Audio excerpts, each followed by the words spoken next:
Welcome to the Real News Network. I'm Jessica Devereaux in Baltimore. This week was a big week for the United States in the UN, and here to discuss all of this is Vijay Prashad.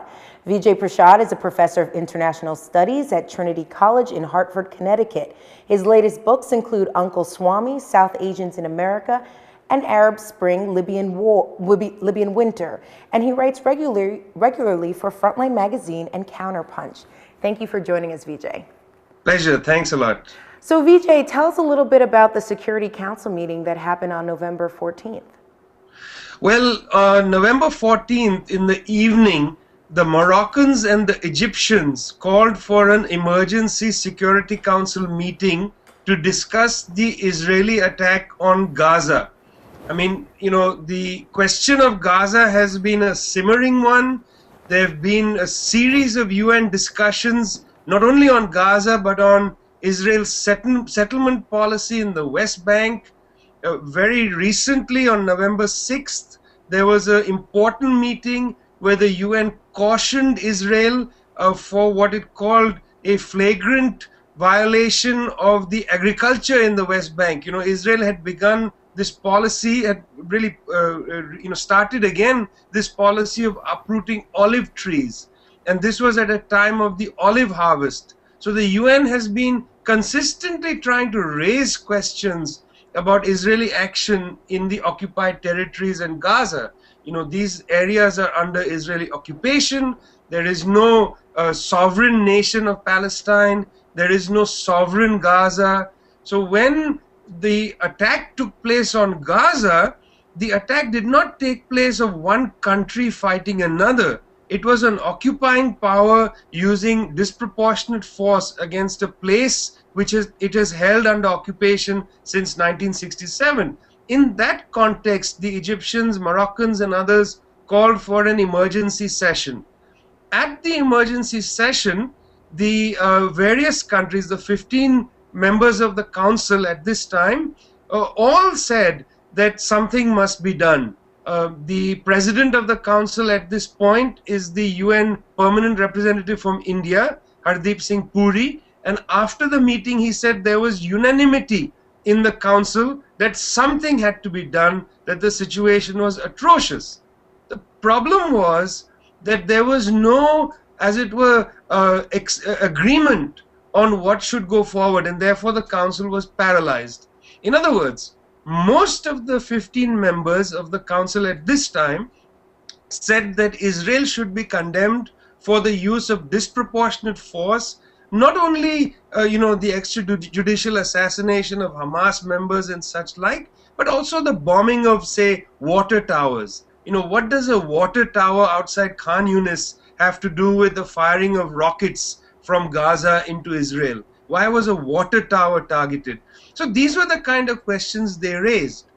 But the United States blocked any attempt at crafting a resolution, and Ambassador Susan Rice made it very clear that the real culprit here was not the Israeli government, but Hamas. And this was a curious thing, because she spoke of the conflict as if it was a conflict between two governments, two sovereign governments, and therefore the United Nations has to come in and condemn both governments. You know, she wanted a kind of proportionality in condemnation, even though the war is a fundamentally disproportionate war. That's what the Egyptians had raised. What Susan Rice was following is a doctrine laid out in 2002, which is called the Negroponte Doctrine.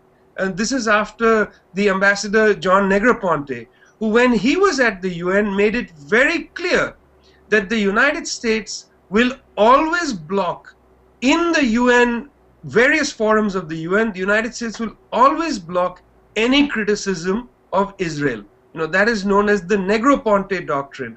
And since 2002, in fact, predating 2002, this has been precisely what the United States has done.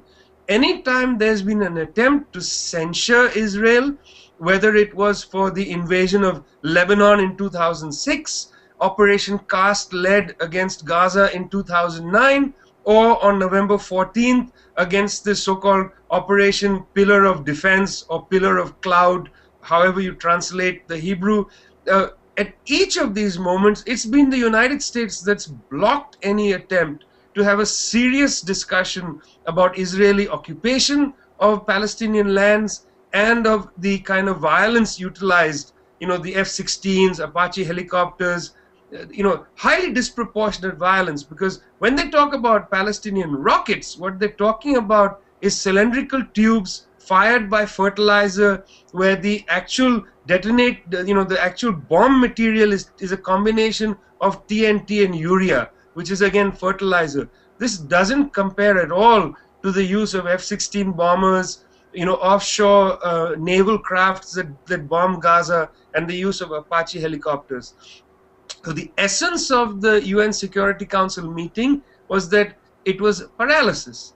One has to remember that it was Ambassador Susan Rice who was highly moralistic when the Russians and the Chinese blocked a resolution in February of this year against the Syrian government.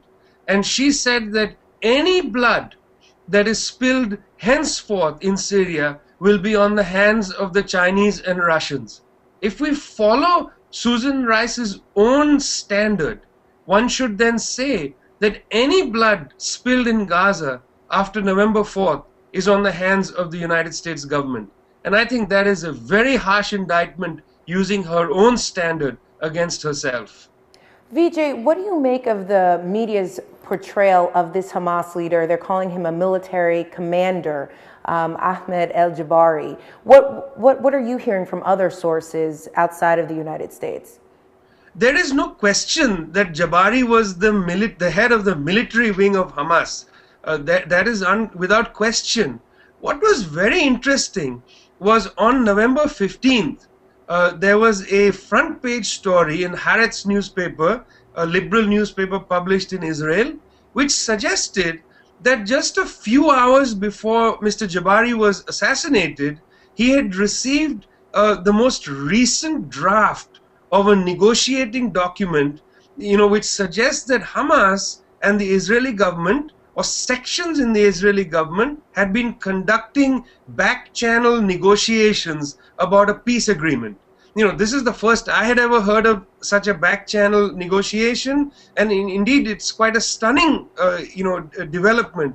If indeed Mr. Jabari was in the middle of conducting some kind of backdoor peace agreement, and yet he was targeted by the Israeli state, what does this tell us about the seriousness at this time of the Israeli government to make a peace agreement with Hamas? It's also, I think, important to remember that in 2006, when Hamas won the election in the Gaza section of the Palestinian territories, when they won the election, the leader of Hamas wrote a letter to George W. Bush saying that he would be ready to have a truce with Israel if Israel released itself, returned to the 1967 borders. And also there were some other questions that he raised in that letter. That letter, which was simply the opening of a negotiation, went unanswered. The Bush administration essentially threw it in the bin and said Hamas is a terrorist organization.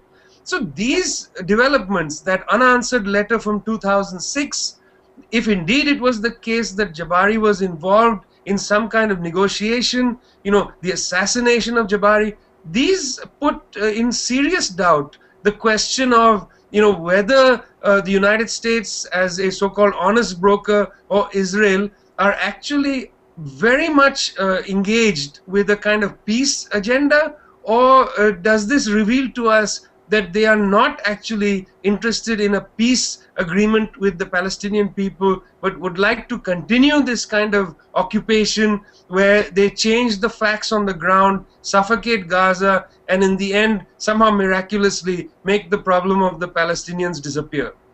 We'll certainly be tracking this story here on The Real News. Thank you, Vijay, for joining us. Thanks a lot. And thank you for joining us on The Real News Network.